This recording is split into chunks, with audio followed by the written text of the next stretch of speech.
በጤና ተቋማት የሚስተዋሉ ጉድለቶችንና የጤና ባለሙያዎች የሚያነሷቸውን ችግሮች መነሻ ያደረገ የውይይት መድረክ በአዲስ አበባ እየተካሄደ ነው። እነዚህን የውይይት መድረኮች እየተከታተሉት የሚገኙት ሪፖርተሮቻችን ተጨማሪ መረጃዎችን ሊያደርሱን በቀጥታ መስመራችን ላይ ይገኛሉ። ከነሱ ጋር ነው ቆይታ የምናደርገው። ካሳሁንን አስቀድማለሁኝ። ካሳሁን እንደምን ውለሃል? አጠቃላይ አንተ በምትገኝበት የውይይት መድረክ እየተነሱ ያሉ ጉዳዮች ምንድን ናቸው? አመሰግናለሁ ኢየሩሳሌም። አሁን የሚገኘው በጉለሌ ክፍለ ከተማ አስተዳደር ውስጥ በሚከናወነው የጤና ባለሙያዎች፣ የጤና አመራሮች እንዲሁም ደግሞ የጤና ባለድርሻ አካላት ጋር በሚባሉት የውይይት መድረክ ላይ ነው የተከታተልኩ የሚገኘው ማለት ነው። እንግዲህ ቀደም ተብሎ በመግቢያው ላይ እንደተነሳው በአዲስ አበባ ከተማ በሚገኙ ጤና ተቋማት በጤና ጣቢያዎችና በሆስፒታሎቹ አገልግሎት አሰጣጡ እንዴት መዘመን አለበት፣ የጤና ባለሙያዎቹ የሚያነሷቸው ዋና ዋና ጥያቄዎችን በምን አይነት መንገድ መመለስ ያስፈልጋል በሚሉ ጉዳዮች ላይ የአዲስ አበባ ከተማ አስተዳደር ጤና ቢሮ እንግዲህ በየደረጃው ከሚገኙ በየጤና ጽሕፈት ቤቶቹ አማካኝነት ማለት ነው ውይይት ያከናወነ ነው የሚገኘው ማለት ነው። በዚህ አሁን በሚገኝበት በጉለሌ ክፍለ ከተማ እንግዲህ ወደ 10 ወረዳዎች አሉ። በ10 ወረዳዎችም የተለያዩ ጤና ጣቢያዎች ይገኛሉ። በእነዚህ ጤና ጣቢያዎችም በጣም በርካታ ባለሙያዎች የጤና ባለሙያዎች አሉ። እነዚህ የጤና ባለሙያዎች እንግዲህ በዋናነት የሚያነሷቸው በአገልግሎት አሰጣጥ ላይ ሊስተካከሉ ሊቀረፉ ከተማ አስተዳደሩ ሊያስተካክላቸው እንዲሁም ደግሞ መፍትሄ ሊያበጅላቸው ሊያመላክትላቸው ይገባል የሚሏቸው የተለያዩ ጉዳዮች አሉ። የጤና ባለሙያዎችም ሊያስተካክሏቸው አገልግሎት በሚሰጡበት ወቅት ማስራት ማስተካከል ከአገልግሎታቸውን ዘመናዊ ማድረግ በሚቻልባቸው መንገዶች ላይ የሚያነሷቸው ጥያቄዎች አሉ። እንግዲህ እነዚህን ጥያቄዎች በተመለከተ ነው ውይይት የተከናወነ የሚገኘው። በውይይቱ መግቢያ ላይ አዲስ አበባ ከተማ አስተዳደር ጤና ቢሮ ኃላፊ ዶክተር ዮሐንስ ጫላ አጠቃላይ ከተማ አሁናዊ እንቅስቃሴ ምን ይመስላል፣ ከተማዋ ማህበራዊ ኢኮኖሚያዊና ፖለቲካዊ ዘርፎችን ምቹና ለከተማዋ ነዋሪዎች እንዲሁም ለጤና ባለሙያዎች የተስተካከለች ለማድረግ የተከናወኑ ያሉ ዋና ዋና ተግባራት የትኞቹ ናቸው፣ በዚህ ሂደት ውስጥ ማህበራዊ ዘርፉ ማለትም የጤናና የትምህርት እንቅስቃሴዎችን ለማስተካከል ምን አይነት ስራዎች ተከናወኑ፣ በተለይም በጤናው ዘርፍ ደግሞ ምን አይነት ውጤታማ ስራዎች ተሰሩ የሚለውን ሰፋ ያለ ማብራሪያ በቪዲዮ ታግዘው አስተላልፈው ነበር። ከነዚህ መካከል እንግዲህ ከተማዋ የጤና አገልግሎት ምቹና ዘመናዊ ይሆን ዘንድ ከተማ አስተዳደሩ በጣም በርካታ ተግባራትን ስለማከናወኑ አንስተዋል። ከነዚህ መካከልም እንግዲህ የከተማዋ ጤና ተቋማት አገልግሎት አሰጣጣቸው ዘመናዊና በቴክኖሎጂ የታገዘ ይሆን ዘንድ በከተማዋ በሚገኙ ሁሉም ሆስፒታሎች 7 ሆስፒታሎች አሉ በከተማ እንዲሁም ደግሞ ወደ 50 በላይ የጤና ጣቢያዎች አሉ። በእነዚህ ተቋማት በሁሉም ማለት ነው የጤና አገልግሎቱ ዲጂታል በሆነ መንገድ ካርድ ወይም ወረቀት አልባ በሆነ መንገድ እንዲሰጥ ተደርጓል። ከዚህ ባሻገር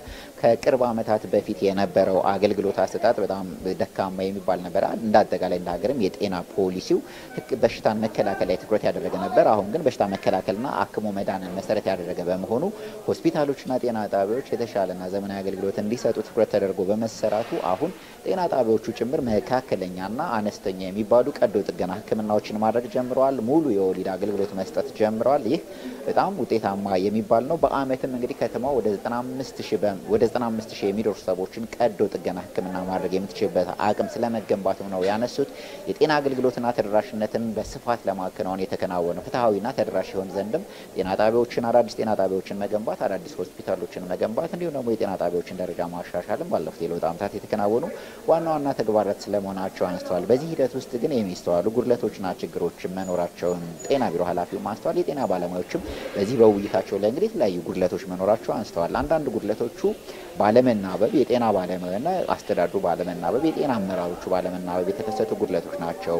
አንዳንዶቹ ደግሞ መሰረታዊ የሆነ ከሀገሪቱ ኢኮኖሚያዊ አቅም ጋር የተያያዙ መሆናቸውም ተነስቷል። እንግዲህ አዲስ አበባ ዘመናዊ ለመሆን የምታደርገው ጥረት አለ። በዚህ ሁሉ ሂደት ውስጥ ግን የጤና ባለሙያው ጥያቄ ሊመለስ ይገባል። ጤና ባለሙያዎቹ የተለያዩ ጥያቄዎች አሉ። በተለይ ደግሞ መሰረታዊ የሆነ አገልግሎት ማድረስ በሚቻልበት ሁኔታ ላይ የጤና አገልግሎቱ አሁንም ከዚህ በተሻለ መዘመን ይችል ዘንድ ከተማ አስተዳደሩ አስፈላጊውን ድጋፍ ለጤና ባለሙያዎች ያደርግ ዘንድ በየተለያዩ ጥያቄዎችን አንስተዋል። ለዚህ እኔ በሚገኝበት ጉለሌ ክፍለ ከተማ እንግዲህ አዲስ አበባ ከተማ ምክር ቤት የሕግና ፍትህ እንዲሁም መልካም አስተዳደር ጉዳዮች ቋሚ ኮሚቴ አቶ ሙሉነህ ደሳለኝን ጨምሮ የተለያዩ ከፍተኛ የስራ ኃላፊዎች ተገኝተው የጤና ባለሙያዎችን ጥያቄ የተቀበሉ አስፈላጊ ደግሞ ማብራሪያ የሚፈልጉ ጉዳዮችም ካሉ ማብራሪያ እየሰጡ ነው የሚገኘው ማለት ነው። በአሁኑ ሰዓት እንግዲህ የጤና ባለሙያዎቹ የተለያዩ ሀሳብና ጥያቄዎችን ያነሱ ነው የሚገኘው። ኢየሩሳሌም በነገራችን ላይ ቀደም ብሎ በተለይም ትላንትናው ዕለት የጤና ባለሙያዎቹ ተዘዋውረው በከተማ የተከናወኑ የመሰረተ ልማት አውታሮችን ገንብተው ነበረ። በዚህም ላይ አስተያየት ሰጥተዋል።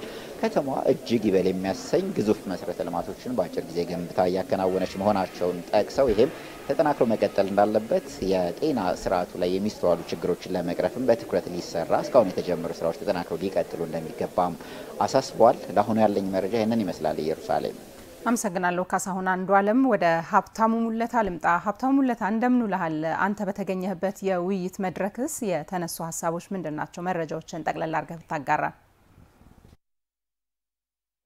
እንደምን ዋልሽ ኢየሩሳሌም፣ እንደምን ዋላችሁ ተመልካቾቻችን። እንግዲህ ቀደም ብሎም ወደ ተመልካቾቻችን ሲደርስ እንደነበረው በአዲስ አበባ ከተማ የተለያዩ አካባቢዎች ላይ ከጤና ባለሙያዎች ጋር የሚደረግ ምክክር ነው በዛሬው ዕለት እየተከናወነ የሚገኘው። እኛ የምንገኘው እንግዲህ በአቃቂ ክፍለ ከተማ ነው። በአቃቂ ክፍለ ከተማ ከሁሉም ወረዳዎች በጤና ጣቢያዎች እንዲሁም ደግሞ በከነማ ፋርማሲዎች በሌሎች የጤና ተቋማት ውስጥ የሚሰሩ ባለሙያዎች በተገኙበት ነው ይህ የውይይት መድረክ እየተከናወነ የሚገኘው። የውይይት መድረኩ በዋናነት እንደ ከተማ አስተዳደር በጤናው ዘርፍ የተከናወኑ ስራዎች የተገለጹበት፣ በተጨማሪም ደግሞ ከባለሙያው ዘንድ የሚነሱ ጥያቄዎች እየቀረቡ ያሉበት፣ እሱም ላይ ደግሞ መልሶች እየተከናወኑ ያለበት ሁኔታ ነው ያለው። በዚህ መድረክ ላይ በዋናነት የቀደም ብሎ ባለው ዜናችንም ወደ ተመልካቾቻችን ለመድረስ ጥረት እንዳደረግነው የአዲስ አበባ ከተማ አስተዳደር የጤና ቢሮ ኃላፊ የሆኑት ዶክተር ዮሐንስ ጫላ መልእክት አስተላልፈዋል ለተሰብሳቢዎቹ። ዶክተር ዮሐንስ በመልእክታቸው በርከት ያሉ ሀሳቦችን ያነሱበት ሁኔታ ነው ያለው። ጠቅለል ሲል ግን በከተማ አስተዳደሩ ደረጃ በተለያዩ ዘርፎች በተለይም ባለፉት የለውጥ ዓመታት የተከናወኑ ስራዎች እጅግ አመርቂ ውጤት የተገኘባቸው በተለያዩ ሴክተሮች ማለት ነው ጥሩ ስራዎች የተገኙበት፣ ከተማዋ እንደ ከተማ ሀገር እንደ ሀገር በተሻለ ደረጃ ላይ በተሻለ ቁመና ላይ እንድትቆም ያስቻሉ ስራዎች መከናወናቸውንና እነዚህ ስራዎች የዜጎችን ሁለንተናዊ ተጠቃሚነት ከማረጋገጥ አኳያ አበርክቷቸው የላቀ ስለመሆኑ ገልጸዋል። በተለየ ደግሞ በጤናው ዘርፍ ላይ የተከናወኑ ስራዎች በተለይም ከዜጎች ጤና ጋር የተያዙ ከዜጎች ህይወት ጋር የተያዙ ስራዎች የተከናወኑበት ዘርፍ እንደመሆኑ መጠን በዘርፉ ላይ የተከናወኑ ስራዎች አመርቂ ውጤት ያስገኙበት ስለመሆኑ ገልጸዋል። በዘርፉ እንግዲህ ባለፉት ዓመታት ሪፎርሞች ተከናውነዋል። የስራ ሪፎርሞች ናቸው የተከናወኑት። እነዚህ ሪፎርሞች በአገልግሎት መስጫ ተቋማቱ በጤና ዘርፍ ማለት ነው ጥሩ ውጤቶች እንዲመዘገቡ ማስችሏል። ከዛ በተጨማሪ የአገልግሎት አሰጣጡ የበለጠ የተሳለጠ እንዲሆን ከማድረግ አኳያ የዜጎችን ፍላጎት እንዲሟላ ከማድረግ አኳያ አገልግሎት አሰጣጣቸው ላይ ቅሬታ ካላቸው እንዲፈታ ከማድረግ አኳያ በተጨማሪም ደግሞ የጤና ጣቢያዎች ቁጥር፣ የሆስፒታሎች ቁጥር፣ በውስጣቸው የሚሰጡ አገልግሎቶች ደረጃቸው ጥራታቸው ከፍ እንዲሆን ከማድረግ አኳያ የተሰሩ ስራዎች፣ የፋርማሲዎችን ቁጥር ከፍ ከማድረግ አኳያ በጤናው ዘርፍ በአጠቃላይ ዜጎች የበለጠ ተጠቃሚ የሚሆኑበትና በሚሰጡ አገልግሎት ደግሞ እንዲኖራቸው ለማስቻል የተከናወኑ የሪፎርም ስራዎች ውጤታማ ስለመሆናቸው የገለጹበት ሁኔታ አለ። አዲስ አበባንም በቀጣይ በጤናው ዘርፍ የጤና ቱሪዝም ማዕከል ለማድረግ የሚደረገውን ጥረት የሚደገፍ ስለመሆኑም ጨምረና በዚሁ እሳቤ በርከት ያሉ ስራዎች እየተከናወኑ ያለበት የተከናወኑ አሁን ላይም እየተከናወኑ ያለበት ለመከናወንም ደግሞ በርካታ ያሉ እቅዶች ያሉበት ስለመሆኑም የገለጹበት ሁኔታ አለ። እጅግ በርከት ያሉ ሀሳቦችን ነው ለውይይት የሚሆናቸውን ማብራሪያ ዶክተር ዮሐንስ ጫላ ያቀረቡት በቪዲዮ መልእክት አማካኝነት ማለት ነው። ከዚሁ ጋር በተያያዘ ታዲያ የአቃቂ ቃሊቲ ክፍለ ከተማ ዋና ስራ አስፈጻሚ አቶ አለማየሁ ሚጀናም እንዲሁ መልእክታቸውን ያስተላልፉበት ሁኔታ አለ። በአቃቂ ቃሊቲ ክፍለ ከተማ በሚገኙ ሁሉም ጤና ጣቢያዎች፣ ሌሎች የጤና አገልግሎት በሚሰጥባቸው ተቋማት ውስጥ ጭምር የጤና ባለሙያዎች ያለምንም ችግር ፍጹም ሰላማዊ በሆነ መልኩ አገልግሎታቸውን አሁንም እየሰጡ እንደሆነ ጥያቄ ያላቸውን ጥያቄ ማቅረባቸውን እንዳለ ሆኖ ነገር ግን አገልግሎቶች ያለምንም መቋረጥና አንዱም አገልግሎት መስጫ ተቋም የጤናው ዘርፍ ማለት ነው በክፍለ ከተማ ውስጥ እንዳልተመዘገበ ገልጸዋል። በዋናነት ከጤና ባለሙያው እርግጥ ነው ጤና ባለሙያው የተለያዩ ጥያቄዎች ሊኖሩት ይችላሉ። ከደሞዝ ጋር የተያዘ ከሌሎች ጥቅሞች ጋር የተያዙ ጥያቄዎች ሊኖሩት ይችላሉ ነው ያሉት ዶክተር አቶ አለማየሁ። ነገር ግን እነዚህን ጥያቄዎች ፍጹም ሰላማዊ በሆነ መንገድ ከዛ በተጨማሪ ደግሞ የጤና ባለሙያዎች ተመርቀው ለአገልግሎት ሲበቁ የገቡትን ቃለ መሐላ ጭምር በሚያስታውስ ሁኔታ አገልግሎት መስጠት እንዳለበት ከዛው ጎን ለጎን ደግሞ ጥያቄዎች እንዲቀርቡ ማቅረብ እንደሚቻል ለጥያቄዎች ደግሞ የሚመለከተው አካል አስፈላጊው ምላሽ እና ማስተካከያዎች የሚደረጉበት ሁኔታ እንደሚኖር አቶ አለማየሁ ገልጿል ማለት ነው። ከዛ በተጨማሪ እንግዲህ የጤና ባለሙያዎች በሀገር ደረጃ በተለይም ከፍተኛ ባለውለታ ከሆኑ ተቋማት ዘርፎች ባለሙያዎች መካከል የሚጠቀሱ ስለመሆናቸው ለአብነት ያክል ሩቅ ሳይኬድ የኮቪድ ወረርሽኝ ጊዜ የነበረውን ሁኔታ ማንሳት እንደሚቻል በዚህም ሁኔታ ህይወታቸውን እስከ መስዋዕትነት በማድረግ ለዜጎቻቸው ለወገኖቻቸው ሲቆሙ እንደነበር በህልውና ዘመቻ ጊዜ ያደረጉትን ትግል እንዲሁም ሌሎችን ማንሳት እንደሚቻልና ያለነሱ ሁሉም ነገር መሆን እንደማይቻል በእነሱ ከስራ ጋር ተያይዞ በሚፈጠሩ ችግሮች የእናቶች ህይወት የአባቶች ህይወት የወንድም የእህት የአጠቃላይ የዜጎች ህይወት ላይ ተግዳሮት የሚፈጠር በመሆኑ እነዚህ ደግሞ ከገቡት ቃሎች መሰረት ከገባቸው ቃሎች አንፃር አብሮ የማይሄዱ በመሆናቸው ስራዎቻቸውን እየሰሩ ጥያቄዎቻቸውን ማቅረብ እንደሚቻልም የገለጹበት ለዚህ ደግሞ እንደዚህ ለከፈሏቸው መስዋዕትነቶች ምስጋና የሚገባቸው ጭምር መሆኑን ነው እሳቸው የገለጹት። በአጠቃላይ እንግዲህ ከባለሙያዎች በኩል የሚነሱ ጥያቄዎች አሁንም እንደቀጠሉ ናቸው